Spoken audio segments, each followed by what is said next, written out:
As a celebration of finishing a short film, we like to create our own movie posters. We give them to the cast and crew as a thank you, and we even have them sign the one that we hang up in the studio. So today, I'll show you how I made the poster for Keep the Change. The poster design for Keep the Change originally revolved around the 1980s Outrun style. If you Google Outrun style, you'll see plenty of designs. We figured this style would work well as Keep the Change has a car as one of its main focus points, and with it being quite comedic, it works well as a parody to the visuals. After shooting the film, we went out with Liam, the star of Keep the Change, and shot some photos in and around the car, blasting a load of smoke and lighting it with blue and orange lights. The poster went through a few different designs. At first I wanted to go for a hand-drawn look, tracing the photo and putting layers of block colour back in. But I'm not going to sit here and pretend I'm an amazing artist. And after several attempts at badly drawn artwork, I gave up and decided to take advantage of the plugins Photoshop provides. The final design ended up as a cross between Outrun and a grungy graffiti look. So let's get started. Firstly, I created a canvas in Photoshop. I made mine the size of an A1 poster. This comes out at 7016 by 9933 pixels.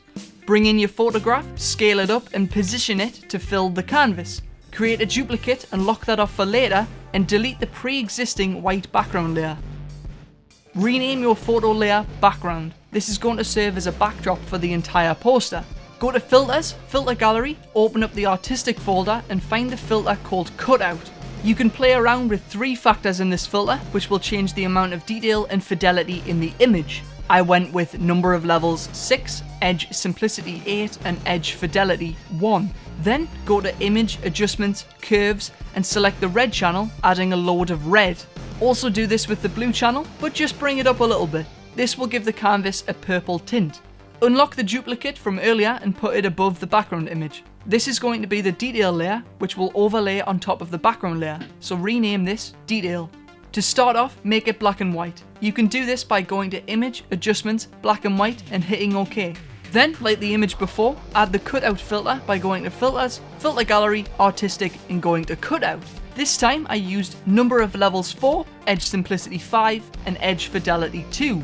Compared to before where I created a low fidelity blocky coloured look, these parameters retain the fine detail in the image but draws it in much lower dynamic range of contrast. Go to Image, Adjustments, Brightness, Contrast and bring up both the brightness and the contrast quite a bit. Then change the blending mode to overlay and bring down the opacity to around 60%.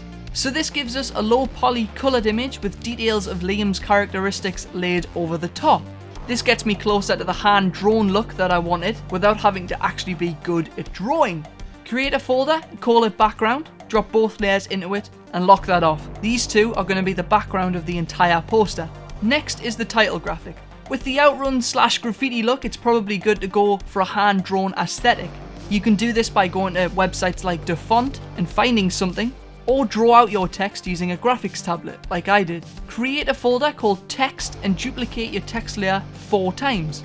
So you should have 5 text layers altogether. We'll go back to the duplicates later, so for now, shut them off and lock them.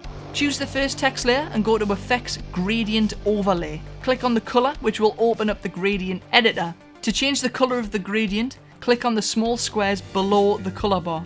I picked 2 colours from the current background image, a purple colour from the background and a skin tone from Liam's face. Then go to Effects and add a stroke. Set the position of the stroke to outside, the blend mode to linear dodge add, and the fill type as a gradient. The gradient of the stroke is the same as the text, only this time check the reverse box, which will invert the position of the gradient. So now we have the main part of the text done, it's time to go back and use those duplicate layers. With the first duplicate, offset the text layer so it's further down and to the right of the main text graphic above it. Go to Effects, Colour Overlay and choose a dark colour from the background. Do the same with another duplicate, offsetting it past the next layer, only this time go for something bright. Then do it again and make it dark once more. The fourth and final duplicate of the text layers will be used for creating a stroke around the entire set of text. Go to Effects, Stroke and bring the stroke out so it surrounds all of the text with plenty of room. Lastly is some finishing touches. I added a grunge texture to the entire canvas and set the blending mode to overlay and the opacity to 7%. You can find textures like these online just by searching for grunge textures. I added a soft vignette by creating a new layer, filling it completely black, and using the elliptical marquee tool with 250 pixels of feather and deleting out the center. I lowered the opacity to 34% and changed the blending mode to soft light. The last thing I did was add a bunch of splats to the canvas. I found a bunch of black and white paint stroke and splatter textures and arranged them around the title graphic. I set them all to exclusion in the blending mode, which inverts the colour of the layer beneath it. You can find these online just by searching for black and white paint splatter. Comparing it to the original, it's fairly close. You can see the style changes a little bit depending on the colour palette you choose. So have a play about and see what you can come up with. If you want to make it look even more authentic and more like a Hollywood poster, you can add a credit block to it. You can find the font over at videocopilot.net.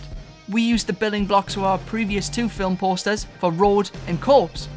Thanks for watching, guys. This week's episode was based on creating a poster for our short film Keep the Change. So we've linked that up on screen if you want to check it out. And we recently made a vlog talking a little bit more about the film posters in our studio. If you're new to the channel and haven't subscribed yet, we make videos every Tuesday and Sunday all about filmmaking. Thanks again, and we'll see you next week.